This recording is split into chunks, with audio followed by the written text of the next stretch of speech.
Alright, this is Chris Chandler with the BSc 2005L Fetal Pig Dissection, Part 1. This slide obstruction screen right here is just my iPad, which I have for viewing the dissection instructions. Alright, so the first order of business is to describe the objective of the experimentation here, and it's going to be to analyze the internal and external anatomy of this fetal pig that I have right here in front of me. The internal organization of a pig, since it is mammalian, it's going to be very similar to that of humans. We're going to have a lot of homologous structures on the inside, homologous to Homo sapiens. We're going to look at the spatial relationships of the organs and show that they're not spatially random, but they are organized into organ systems. All right. So the first order of business is going to be to use the scalpel, which I will remove carefully. And we are going to cut open this bag.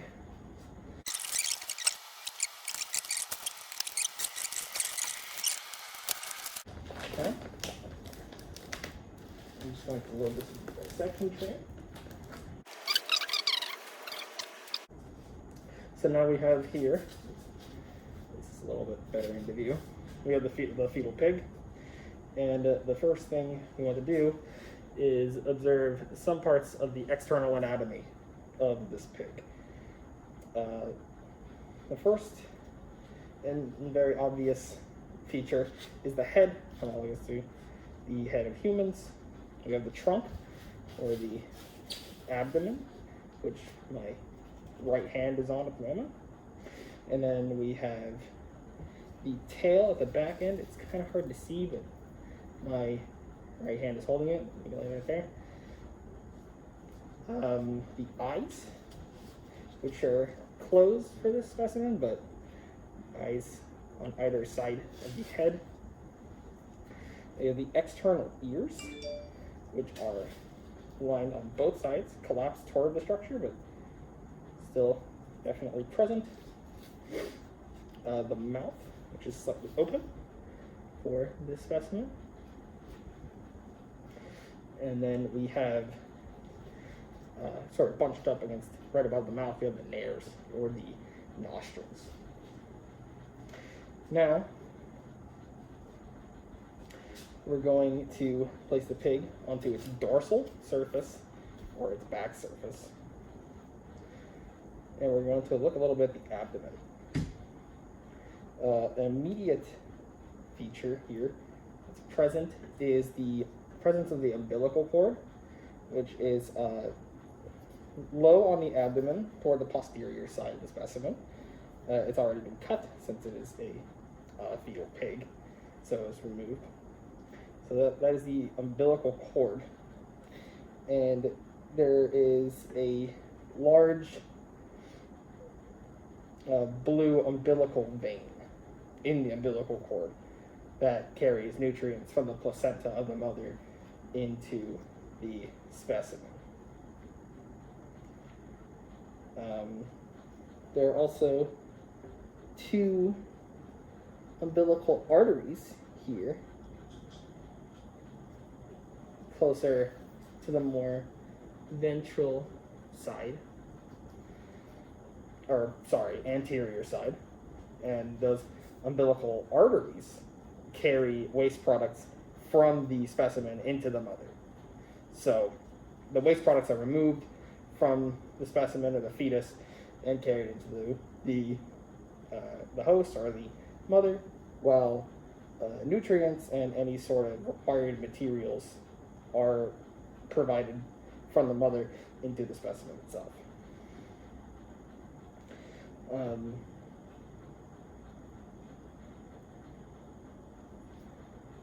Also, sort of difficult to see according to this camera angle, but if I move the pig a little closer,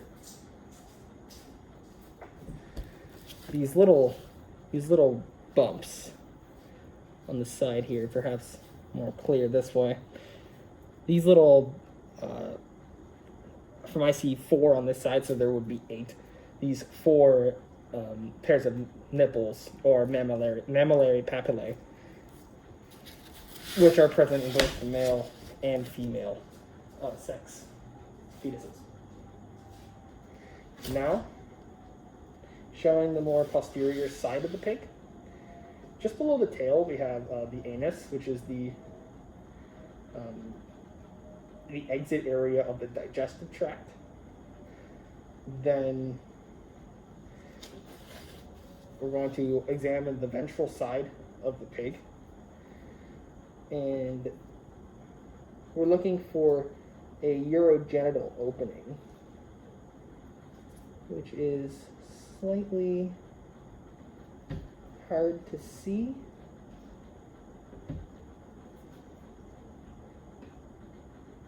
Okay. So the urogenital opening can either be positioned closer to the umbilical cord, perhaps slightly posterior to the umbilical cord, or it may be positioned very posterior to the umbilical cord, directly adjacent to the anus. And in the latter case, the specimen is a female. We have evidence that the specimen is a female. Well, in the previous case, the specimen is going to be a male. So it's evident upon very close inspection, just directly adjacent to the anus here, we have a urogenital opening.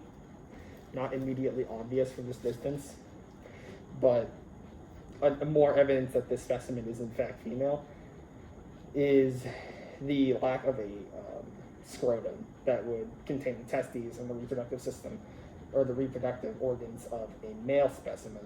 This specimen does not have that. It has a urogenital opening directly adjacent to the anus, and that's further evidence that this is in fact a female specimen.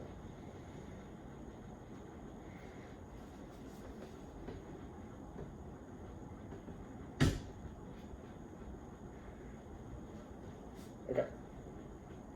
Now we are going to proceed into examining the buccal cavity. So to do this, I'm going to move the pig ever so slightly toward the camera. This is going to be for simpler viewing of the process. Okay. So now we're going to take a pair of scissors. You might need scissors that are slightly heavier than this. And we're going to cut through the cheeks of the pig, and actually through the angular process of the jaw.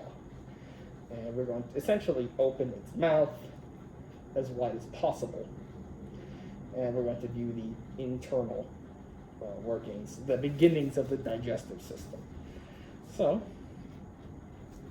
I'm going to just maneuver the pig toward me a little bit. Also have this small absorbent sheet in case of any fluid runoffs. I'm positioning the extra tools over the back side of that sheet. Now,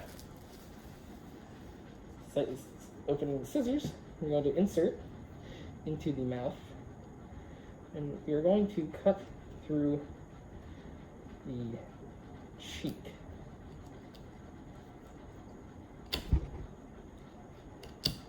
So we're going to cut through the cheek and actually the angular process of the jaw.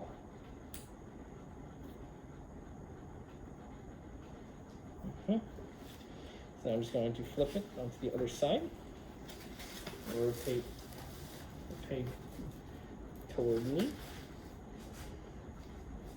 Once again, just opening the cheek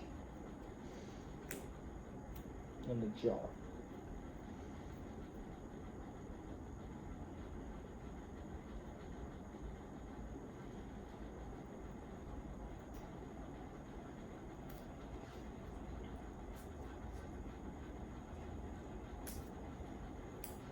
Okay.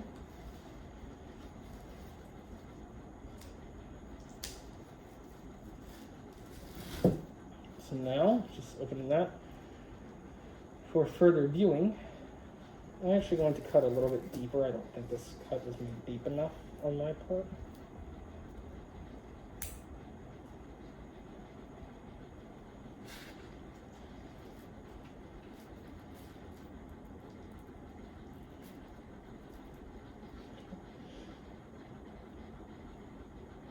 I'm not trying to do this with any sort of brute force. I'm just trying to examine my progress.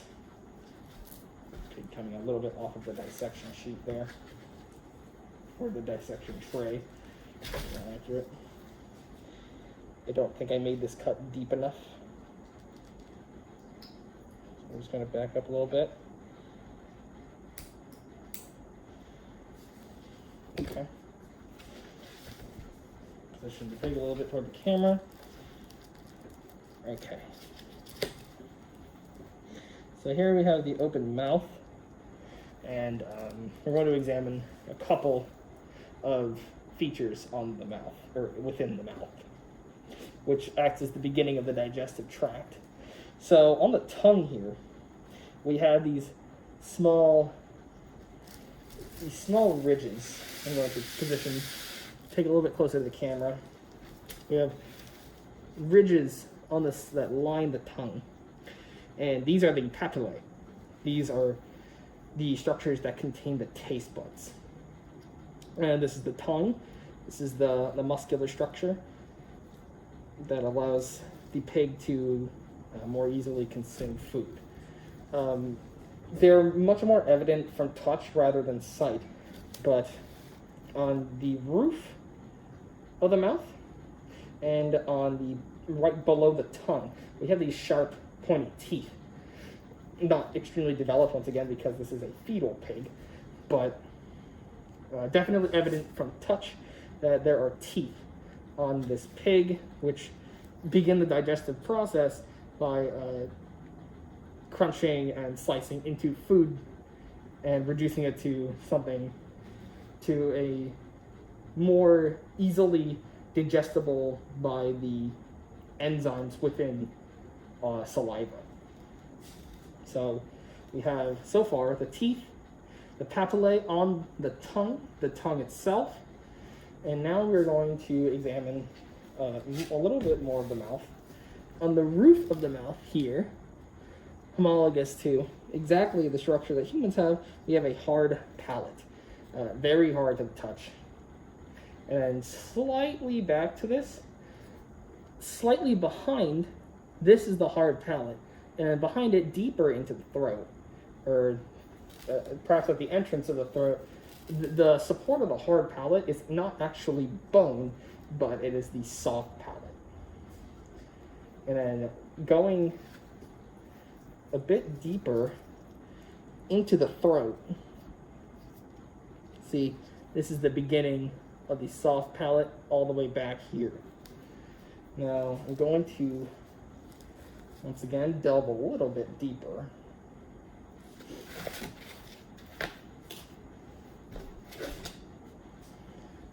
Once again, just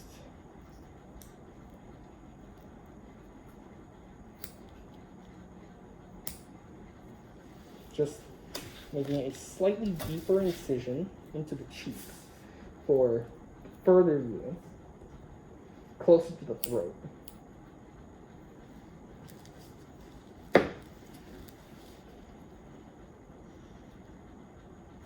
Okay, there you go. It's a bit more clear for this next part, but at the back of the throat, deeper into the throat behind the soft palate, we are going to begin to see the epiglottis.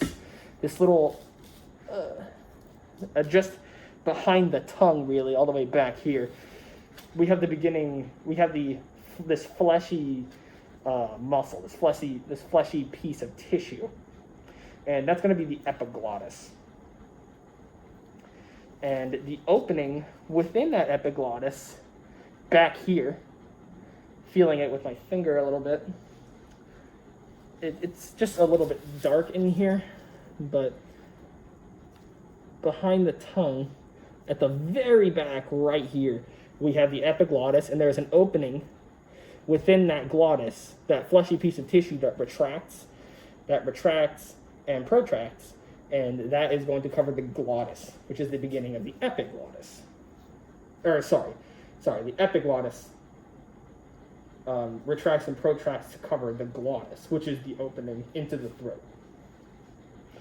And so just a little bit further examination of the head features of the pig. These nostrils begin the respiratory system.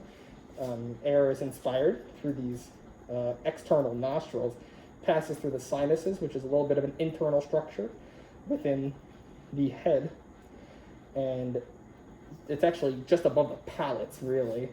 So for the viewing, right above the palates here, we have the sinuses, which the nostrils lead into. And those contain cilia, which remove any sort of invasive things from the air that is inspired and proceeds toward the lungs. And it also passes through the glottis, which acts as a sort of fork in the road for air and food. So beginning both the respiratory and digestive tracts. Okay, so now we are going to examine some more internal components within the trunk or the abdomen of the pig. So the first order of business is going to be to place this pig ventral side up, ventral referring to the belly. So I am actually going to require the string.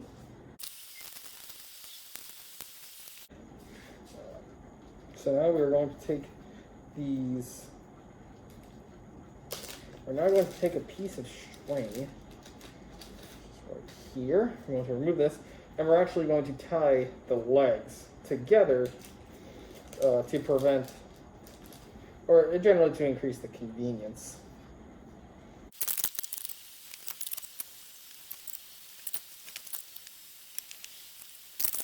So now we're using scissors, and we're going to make a cut just in front of the umbilical cord, and it's going to extend all the way to the neck. So roughly, since you are viewing me perpendicularly, here's the umbilical cord.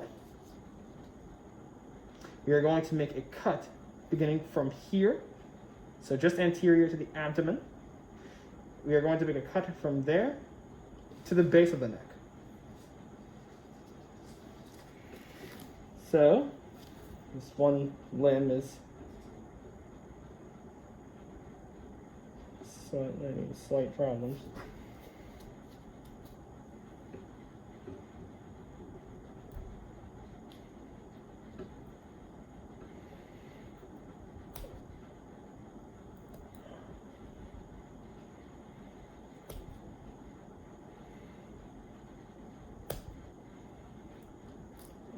As you can see, it's a slight cut, not very deep at all.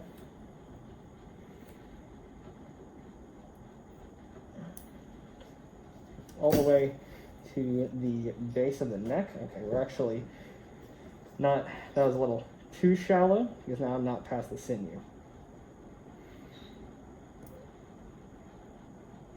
Not that deep though, feeling some bone.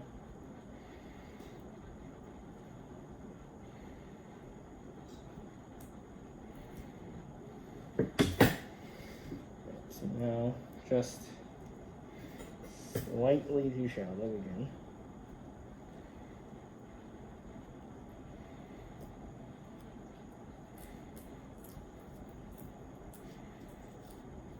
There we go.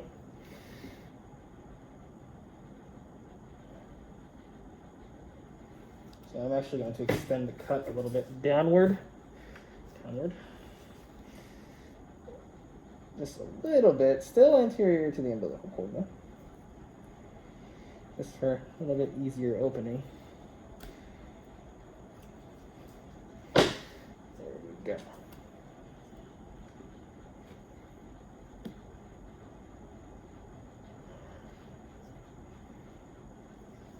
Okay. So we made this cut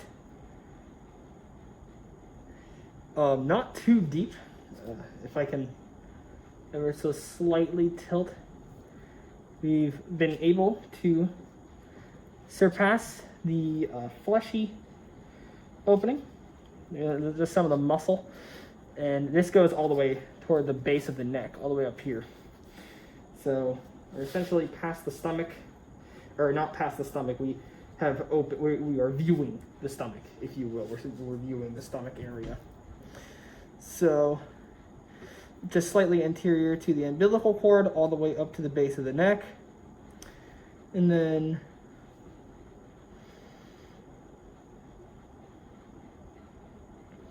now we're going to make a couple more cuts. All right, so now we have the slice all the way up to the base of the neck. Now you're going to be taking the scissors. We're going to be doing something very similar. Just at the base of the neck, right here, we're just going to open it up partially. Just lateral cuts to either side of the neck.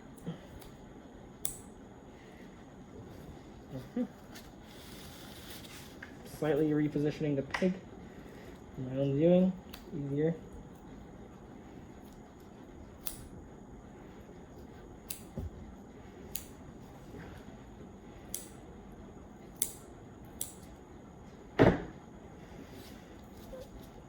Go. So open, we have two cuts right at the base of the neck, one lateral cut, or one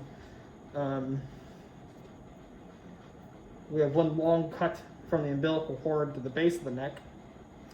And now at the base of the first cut, we're going to make two more lateral cuts toward the sides of the pig.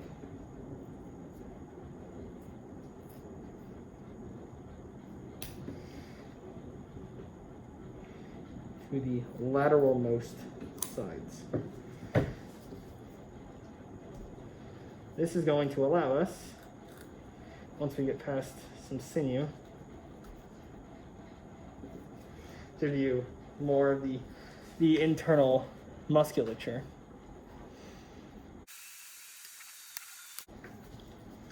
And finally, just a couple of final cuts to make. We are going to be making two lateral cuts from the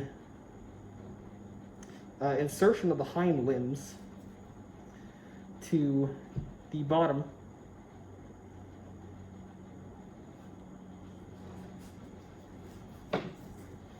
so from the insertion of the hind limbs just north of the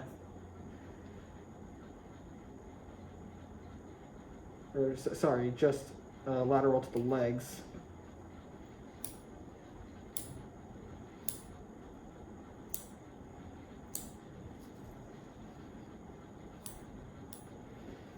I'm going to just make a small incision here.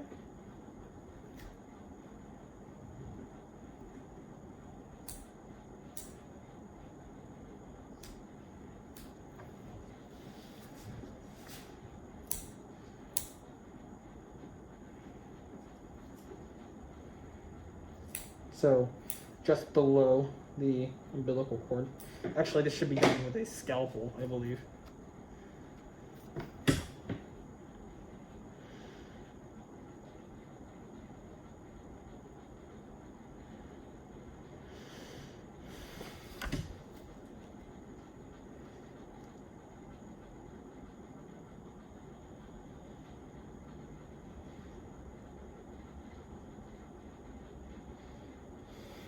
Yes, I believe this should actually be done with a scalpel.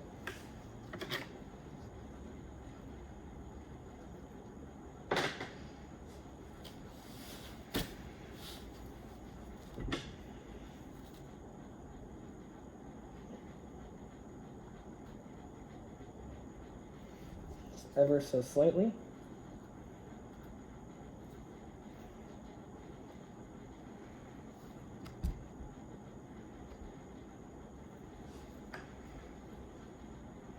Actually, for the female, this is a female, we're going to make one final incision. Just, there you go. So just below the umbilical cord, you're making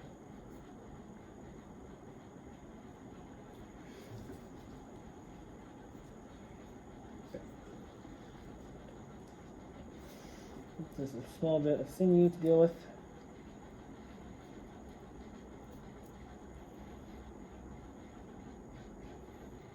There you go. So now we have the umbilical cord. So we have one cut vertical from the umbilical cord up to the base of the neck, 2 cuts laterally toward the sides of the neck. We have 2 cuts laterally from the base of the first cut outward to the sides of the body. We have 2 cuts beginning from the insertion of the hind limbs into the abdomen. So we have 2 cuts from the bottom going either way. And then since this is a female, we have 1 cut from the very base, so the very posterior side, just above the urogenital opening. We have 1 final cut up to the essentially the base of the umbilical cord. And now, just for further viewing, there is so here are the lungs. Kind of hard to see, but there's this fleshy piece of muscle right about here, essentially right at the connection between the cervical portion of the specimen. So beginning from where the head inserts into the abdomen, we have up here a diaphragm. So another part of the respiratory system. So this is the completely opened pig.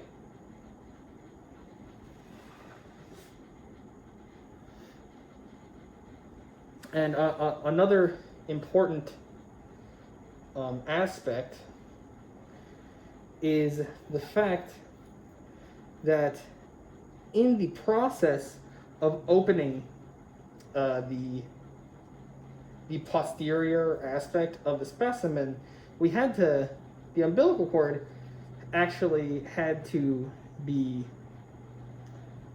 sorry, not the umbilical cord, the umbilical vein of the umbilical cord had to be sliced, so that the umbilical vein of the umbilical cord had to be sliced so that the hind limb section right here might be opened. So now that completes this section of the dissection. And the final aspect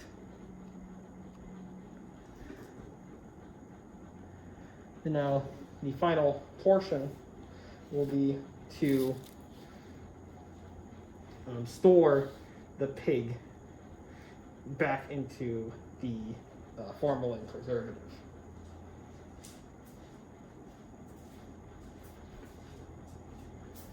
So now the final aspect will be to store the pig inside of the preservative